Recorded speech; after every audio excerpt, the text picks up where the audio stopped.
कर्ज कई घंटों के बाद शोले कम हुए। छत की बीमें पिघल चुकी थीं, मगर हिद्दत का ये आलम था कि अब भी कोई मकान के जले हुए हिस्से में दाखिल नहीं हो सकता था।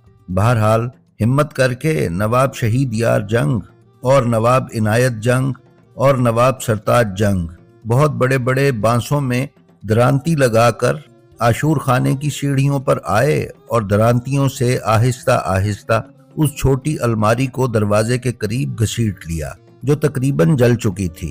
उन बुजुर्गों की हैरत की इंतहा न रही कि जब उन्होंने ये देखा कि तांबे की कश्ती जूं की तूं है।